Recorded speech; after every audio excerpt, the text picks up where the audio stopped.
दोनों में व्यापक स्तर पर प्रस्तुत किया जाता है। भरतनाट्यम नृत्य कला में भावम, रागम और तालम इन 3 कलाओं का समावेश होता है। भावम से भ, रागम से र और तालम से त लिया गया है। इसलिए भरतनाट्यम यह नाम अस्तित्व में आया है। यह भरत मुनि के नाट्य शास्त्र जो 400 ईसा पूर्व का है उस पर आधारित है, जिसमें भावम अर्थात अभिव्यक्ति, रागम अर्थात संगीत, तालम अर्थात ताल या लय और नाट्यम अर्थात नृत्य शामिल होता है। वर्तमान समय में इस नृत्य शैली का मुख्य रूप से महिलाओं द्वारा अभ्यास किया जाता है। Historically, the word Bharatanatyam came into existence only in 1930s. उसके पहले इसी डांस संप्रदाय और इसी डांस शैली को कर्नाटका में कर्नाटकम बोलते थे, आंध्र प्रदेश में आंध्र नाट्यम बोलते थे और तमिलनाडु की जो स्टेट है वहाँ सदर बोलते थे। और इस शैली को जो प्रैक्टिस करने वाले थे वो देवदासीस थे और नट्टुवन्नार कम्युनिटी का जो लोग होते हैं वो करते थे डांस, और वो भी मंदिर में करते थे। और मंदिर में जो भगवान होता है, जो देवता, उसके ऊपर उन्होंने पोइट्री और कॉम्पोजिशंस जो भी लिख के गा के डांस करते थे। पुष्पम समर्पयामि, वैसे ही नृत्यम समर्पयामि बोल के गर्भगृह में जो देवदासी डांसर्स थे वो नृत्य करते थे, एक्चुअली नृत्य करते थे। और जब पंडित संगीतम समर्पयामि बोलते थे, उस वक्त यही डांसर्स और उनकी जो फैमिली मेंबर्स जो गाते थे वो लोग गा के भगवान को अर्पित करते थे। इस नृत्य शैली के प्रेरणा स्रोत चिदंबरम के प्राचीन मंदिर की मूर्तियों से आते हैं। भरतनाट्यम भारत के नाट्य शास्त्र जैसे कालजयी ग्रंथ में निर्धारित प्रस्तुति और सौंदर्य कला संबंधी सिद्धांतों पर आधारित हैं। तंजौर के 4 बंधुओं पौन्नैया, चिन्नैया, शिवनंदम और वेदिवलु बंधुओं द्वारा तैयार किया गया था। भरतनाट्यम में नृत्य भावात्मक नृत्य और नृत्य की उच्च रूप से विकसित भाषा है जो कथा को व्यक्त करती है। इसके विषयों की एक व्यापक श्रेणी है जो मानवीय और ईश्वरीय प्रेम जैसे विषयों को समाहित करती है, और सामान्यतः इन्हें श्रृंगार और भक्ति के शीर्षकों में वर्गीकृत किया जाता है। इसकी नृत्य गायन प्रस्तुति में कम से कम एक गायक, एक मृदंग वादक और एक बांसुरी अथवा वायलिन अथवा वीणा वादक शामिल होता है। इस समूह में एक नट्टुवनर अथवा नृत्य निर्देशक भी होता है जो पीतल के मजीरों की जोड़ी को बजाते हुए नृत्य शब्दांशों को गाता है।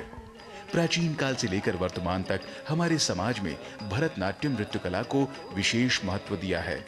संक्षेप में कहा जाए तो भरतनाट्यम एक बहुआयामी कला रूप है जो दार्शनिक गहराई, सांस्कृतिक महत्व और प्रतीकात्मक अभिव्यक्ति से समृद्ध है।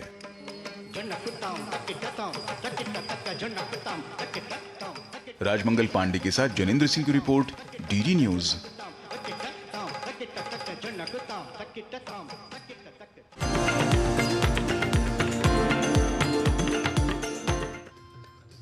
नृत्य और कला एक साधना के समान है जो न सिर्फ जीवन में ऊर्जा भरती है बल्कि जीवन को रोशन भी करती है। जिस प्रकार जीवन में अंधेरे अधिक हों तो ऐसे में सतर्क रहना आवश्यक है, ठीक उसी प्रकार जीवन की कई अवस्थाएं भी हैं। किशोर अवस्था जीवन की एक बेहद संवेदनशील अवस्था होती है। इस अवस्था में कई तरह के शारीरिक और मानसिक बदलाव होते हैं। किशोरियों को इस अवस्था में विशेष देखभाल की आवश्यकता होती है। यदि इस अवस्था में अर्थात किशोर अवस्था में सही देखभाल न हो तो इसका प्रभाव स्वास्थ्य पर पड़ता है, आने वाले जीवन पर पड़ता है। आइए समझ लेते हैं कि किशोर अवस्था में कैसी होनी चाहिए देखभाल और किशोरियों के स्वास्थ्य को लेकर किन बातों का ध्यान रखने की आवश्यकता है।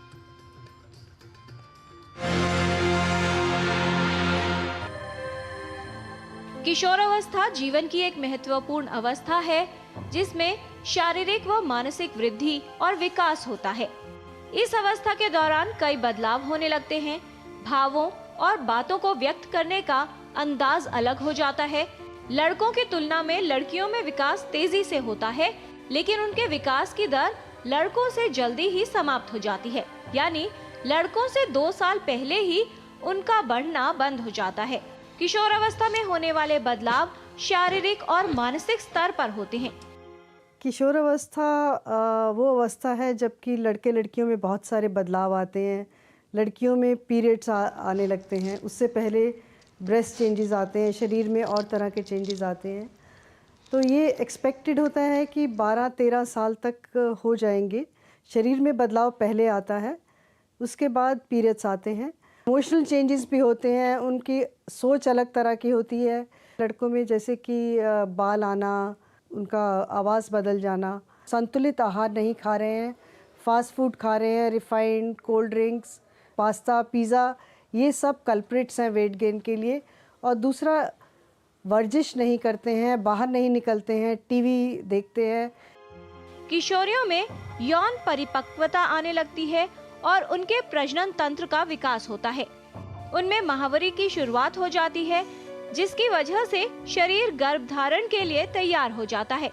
किशोरों और किशोरियों में कई तरह के भौतिक बदलाव भी आते हैं, जैसे किशोरियों में स्तनों का विकास, त्वचा के रंग में निखार, चेहरे पर मुहासे आना, किशोरों में मूंछ उगने की शुरुआत, आवाज में बदलाव, त्वचा में परिवर्तन और हार्मोन परिवर्तन भी होते हैं।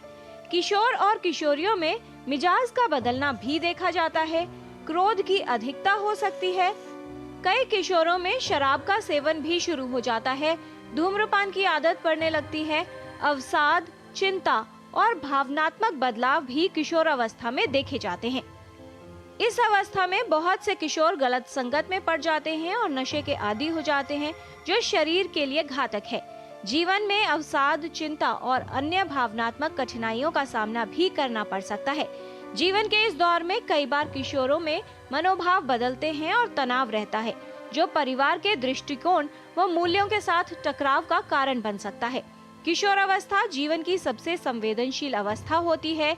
इस अवस्था में सही मार्गदर्शन आवश्यक है। किशोर अवस्था में मनोवैज्ञानिक सलाह की जरूरत होती है।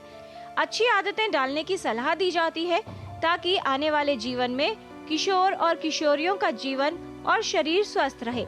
नशे से होने वाले दुष्प्रभावों से किशोरों को बचाया जाना चाहिए। माँ बाप के लिए भी ज़रूरी है कि बच्चे से बात करते रहें। कोई भी भ्रांतियाँ हैं, कोई भी भ्रम है तो वो जाके क्लियर कर सकते हैं। हेल्दी डाइट खाना बहुत बहुत ज़रूरी है। ज़रूरी है कि 1 घंटा व्यायाम किया जाए, किसी भी फॉर्म में जो भी सूट करता हो। स्विमिंग करें, वॉक के लिए जाएं और थोड़ा ग्रुप बना के रखें। आपस में ये लोग बच्चे बात करते हैं तो मन की जो भी उनके भ्रम होते हैं, काफ़ी कुछ अपने फ्रेंड्स से निकाल सकते हैं। पेरेंट्स को भी सपोर्टिव रहना चाहिए और कुछ ज़्यादा प्रॉब्लम हो तो गायनेकोलॉजिस्ट के पास जाएं। तनाव कम करने के लिए काउंसलर के पास जाना, पेरेंट्स से डिस्कस करना, वर्जिश करने से भी, व्यायाम करने से भी कुछ हमारी बॉडी में हार्मोन्स रिलीज होते हैं जो तनाव कम करते हैं। यदि युवा और किशोर जागरूक होंगे तो स्वस्थ और स्वच्छ समाज का निर्माण होगा। इसलिए इस अवस्था में किशोरों को जागरूक करने की आवश्यकता है। आवश्यक है कि किशोरावस्था में सही देखभाल की जाए। आवश्यक हो तो एक विशेषज्ञ से सलाह अवश्य लें। किशोरावस्था से ही अच्छी आदतें डालें, जिससे आने वाला जीवन स्वास्थ्य से पूर्ण हो। किरण भारद्वाज, डीडी न्यूज।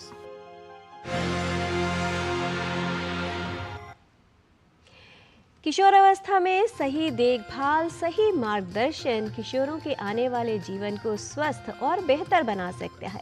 इसलिए बच्चों का विशेष ध्यान रखें और किशोरावस्था में उनसे संवाद भी अवश्य करते रहें। यहाँ पर लेते हैं एक अल्प विराम। आप कहीं मत जाएगा, देखते रहिए डीडी न्यूज।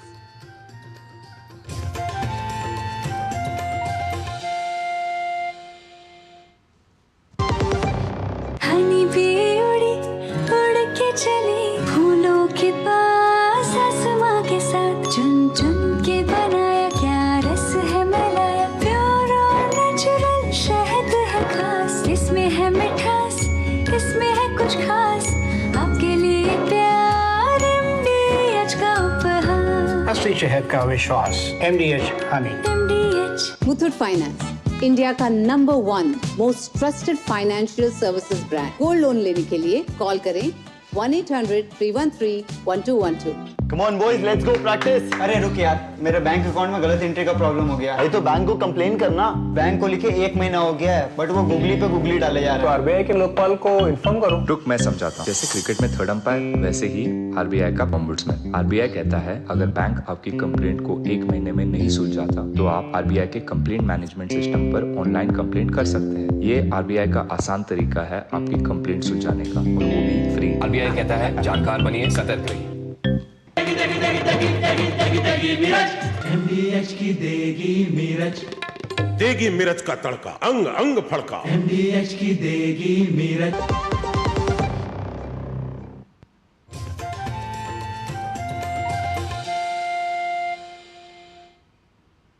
ब्रेक के बाद आपका स्वागत है। किशोरों का मन चंचल होता है, इधर उधर भटकता रहता है, इसलिए आवश्यक है कि मन की एकाग्रता को बढ़ाया जाए। योग और ध्यान चंचल मन को स्थिर करने का एक उपयोगी विकल्प है। किस तरह योग और प्राणायाम के माध्यम से, ध्यान के माध्यम से आप अपने मन को शांत रख सकते हैं, प्रसन्न रख सकते हैं, और क्या उपयोग है योग का, इसमें आइए जान लेते हैं। आज हम अभ्यास करने वाले हैं 2 ध्यानात्मक आसन का, जो कि शारीरिक रूप से बहुत ही फलदायक और लाभदायक हैं। सबसे पहले हम अभ्यास करेंगे वज्रासन का, जिसके लिए हम हाथों के सपोर्ट से एक तरफ टर्न हो जाएंगे और नीलिंग डाउन पोजीशन में आएंगे। टोज़ को ज्वाइन कर लेंगे और हील को थोड़ा दूर रखेंगे। नीज़ के बीच में थोड़ा डिस्टेंस सामने देखते हुए, ब्रीदिंग को नॉर्मल रखते हुए धीरे से अपने पेल्विस को या हिप्स को नीचे लेके आएंगे और अपने एड़ियों के ऊपर रखेंगे। पाम्स को हम थाइस पे रखेंगे एंड स्पाइन को सीधा रख के नेक को भी सीधा रखेंगे और धीरे से अपनी आँखों को बंद कर देंगे। 5 से 10 मिनट के लिए इस आसन का अभ्यास करेंगे और फिर धीरे से आँखों को खोलेंगे और सेम तरीके से अपने पेल्विस को ऊपर लेके आएंगे स्टार्टिंग पोजीशन में और वहाँ से लेग्स को रिलीज़ कर देंगे।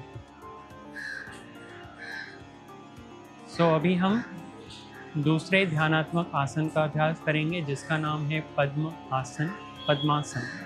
उसके लिए दोनों लेग्स को सामने की तरफ स्ट्रेच करेंगे सबसे पहले, फिर राइट लेग को फोल्ड करके नी के यहाँ अपने दोनों हाथों से एंकल को लिफ्ट करके लेफ्ट थाई पे रखेंगे और हील को नेवल के नीचे लेके आएंगे। वहाँ से फिर लेफ्ट लेग को भी बेंड करना है नी से और दोनों हाथों के सपोर्ट से एंकल को राइट थाई पे रखेंगे। जब ये दोनों लेग्स फोल्ड हो जाएंगे, दोनों हाथों से हम कप बनाएंगे ऐसे और राइट हैंड को नेवल के नीचे रखेंगे और लेफ्ट हैंड को राइट हैंड के ऊपर रखेंगे। स्पाइन को सीधा रखते हुए धीरे धीरे आईज क्लोज करेंगे।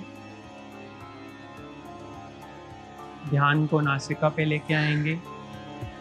इस आसन में सांस पे ध्यान लगाते हुए 5 से 10 मिनट का अभ्यास करेंगे। उसके बाद सबसे पहले आँखों को ओपन करेंगे, फिर हाथ को रिलीज़ करेंगे और दोनों हाथों की मदद से एक एक करके लेग को हम सामने की तरफ अनफोल्ड करेंगे। पहले लेफ्ट लेग, फिर राइट लेग, देन रिलैक्स। तो ये थे हमारे आज के 2 ध्यानात्मक आसन, एक वज्रासन और दूसरा पद्मासन। आइए अब हम कुछ प्रैक्टिकल टिप्स जानते हैं हमारे योग गुरु श्री हंसा जी योगेंद्र जी से। नमस्कार। शरीर और मन की सही स्थिति रखने के लिए कुछ तो करना ही पड़ेगा। एक, दिन में 4 बार खाना है, थोड़ा थोड़ा खाना है, हर खाने के साथ में कुछ लिक्विड ज़रूरी है। दूसरा, ओवर ईटिंग अवॉइड करें। अगर खाना पसंद आ गया हो तो ज़्यादा खा लेना, ये जो टेंडेंसी है ना उसको ज़रा रोके, बाद में फिर खा लेना भाई खाना जो आपको पसंद आया हो जब खाने का वक्त हो, मगर एक समय ज़्यादा खा लेना गलत होगा। तीसरा, सोने का समय निर्धारित हो तो और ज़्यादा अच्छा है, समय पर सोना, समय पर उठना। कम से कम 7 से 8 घंटे बिस्तर पर पड़े रहना ज़रूरी है। आजकल के स्ट्रेसफुल लाइफ में थोड़ा लेटे रहना, लेटे लेटे आप बॉडी को स्ट्रेच कर सकते हो, लेटे लेटे पेट से सांस अंदर बाहर कर सकते हो। बेड में भी आप प्राणायाम कर सकते हो, मगर बेड में पड़े रहें, ज़्यादा समय उठकर बाहर ना निकालें, वो रेस्ट पीरियड बहुत ज़रूरी है। और फिर वॉकिंग, आसन, ये भी ज़रा नियमित रूप से करना ज़रूरी है। बस ध्यान दें तो स्वस्थ ही रहेंगे। नमस्कार। योग और ध्यान जीवन को अनुशासित और संतुलित करता है और हमारे ज्ञान चक्षु खोलता है, और ज्ञान वो प्रकाश है जो जीवन से हर तरह के अंधकार को दूर करता है। आइए संस्कृत का ज्ञान लेने के लिए चलते हैं संस्कृत पाठशाला में हमारे सहयोगी नारायण दत्त मिश्र के साथ।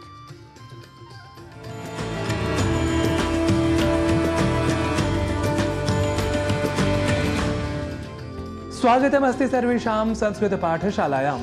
नमस्कारः, अहमस्मि नारायण दत्त मिश्रः। तो आइए आज आरंभ करते हैं संस्कृत की पाठशाला का, जहां हम इन दिनों संख्याओं के स्वरूप का कर रहे हैं विशेष अभ्यास। बढ़ते हैं अगली संख्या अर्थात 8 की ओर। 8 की पूर्णार्थकता को हम हिंदी में कहा करते हैं 8वां या 8वीं। 8 को संस्कृत में कहते हैं अष्ट, और जब 8वां या 8वीं कहना हो तब हम कहेंगे अष्टमः और अष्टमी। यानी पुल्लिंग में जब कहना हो तब कहेंगे अष्टमः बालकः, जिसका अर्थ है 8वां लड़का। वैसे ही अष्टमः लेखकः अर्थात 8वां लेखक, और स्त्रीलिंग में अष्टमी बालिका अर्थात 8वीं लड़की, और ऐसे ही अष्टमी लेखिका अर्थात 8वीं लेखिका।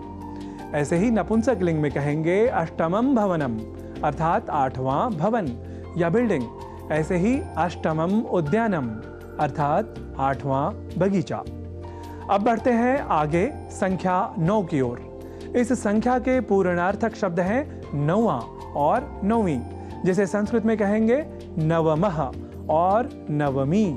यानी पुल्लिंग में नवमः बालकः अर्थात 9वां लड़का, वैसे ही नवमः लेखकः अर्थात 9वां लेखक, तथा स्त्रीलिंग में नवमी बालिका अर्थात 9वीं लड़की।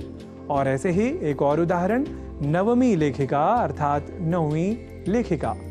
ऐसे ही नपुंसक लिंग में हम कहेंगे नवमम भवनम अर्थात 9वां भवन या बिल्डिंग। ऐसे ही नवमम उद्यानम 9वां बगीचा। और अब आज की हमारी अंतिम संख्या है 10, जिसे संस्कृत में कहते हैं दश।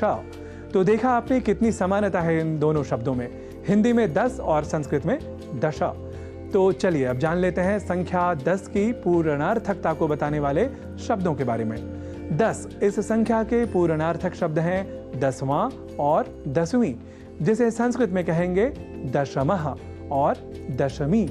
यानी पुल्लिंग में दशमः बालकः, जिसका अर्थ है 10वां लड़का, वैसे ही दशमः लेखकः अर्थात 10वां लेखक, तथा स्त्रीलिंग में दशमी बालिका अर्थात 10वीं लड़की। और ऐसे ही एक और उदाहरण दशमी लेखिका अर्थात 10वीं लेखिका। एक और प्रसिद्ध उदाहरण ले लेते हैं विजया दशमी। जी हाँ, विजय देने वाली या विजय को समर्पित 10वीं या दशमी तिथि।